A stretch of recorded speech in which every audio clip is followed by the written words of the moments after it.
ഡിവൈഎഫ്ഐയുടെ ഒരു ക്യാമ്പയിൻ ഉണ്ട്, രാസലഹരിക്കെതിരെ എന്ന് പറഞ്ഞാൽ ഈ സാധനം MDMA, LSD ഇതൊക്കെയാണ് ഇവർക്ക് ലഹരി. മറ്റത് കഞ്ചാവ് എന്നൊക്കെ പറഞ്ഞ ആയുർവേദമാണ്.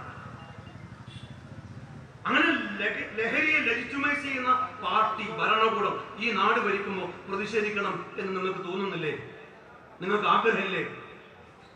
ഈ ഭരണകൂടത്തെ താഴെ ഇറക്കണ്ടേ? ഈ നാട്ടിലെ സകല സാധനങ്ങൾക്കും വില കൂട്ടിയ ഒരു സർക്കാരിലെ സപ്ലൈകോ സ്റ്റോറിൽ നിങ്ങൾ പോയി നോക്കുക. എന്റെ നാട്ടിൽ കോഴിക്കോട്ട് പാളയത്ത് ഒരു സപ്ലൈകോ സ്റ്റോർ ഉണ്ടായിരുന്നു.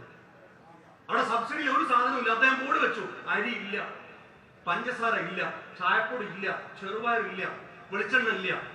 ഈ ബോർഡ് മാധ്യമങ്ങൾ വാർത്തയാക്കിയപ്പോ അയാളെ സസ്പെൻഡ് ചെയ്തപ്പോൾ അയാൾ നിരുപാധികം മാപ്പ് എഴുതി കൊടുത്തപ്പോൾ അയാൾ പറഞ്ഞു പറ്റില്ല, ബോർഡ് മാറ്റണം എന്ന് പറഞ്ഞു.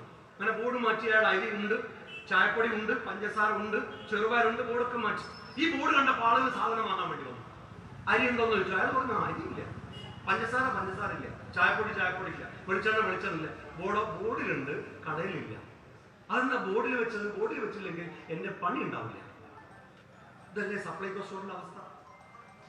ഇവിടെ സിദ്ദീഖ പറഞ്ഞില്ലേ, ഞാൻ ചോദിക്കട്ടെ, ഈ നാട്ടിൽ എന്താ ചെയ്തത്? ഞാൻ കഴിഞ്ഞ ദിവസം ഞാൻ അവിടെ പറഞ്ഞ് അവസാനിപ്പിക്കും.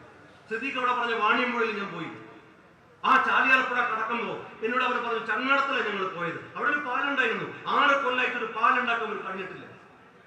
ഞങ്ങൾ ചങ്ങാടത്ത് പോകുമ്പോൾ ചങ്ങാടം തുടരുന്ന ആള് ഞങ്ങളോട് പറഞ്ഞു, നിങ്ങൾ അങ്ങോട്ട് പോയാൽ തിരിച്ചു വരുമ്പോൾ പുഴയുടെ ഒഴുക്ക് കൂടാൻ സാധ്യതയുണ്ട്, നിങ്ങൾക്ക് തിരിച്ചു വരാൻ കഴിയില്ല. ഞങ്ങൾ പറഞ്ഞു ഞങ്ങൾക്ക് എന്തായാലും പോകണം. ഇവിടെ CH ഇക്ബാലുണ്ട്, അദ്ദേഹത്തിന്റെ നാടാണ് പോത്തുകല്ല്.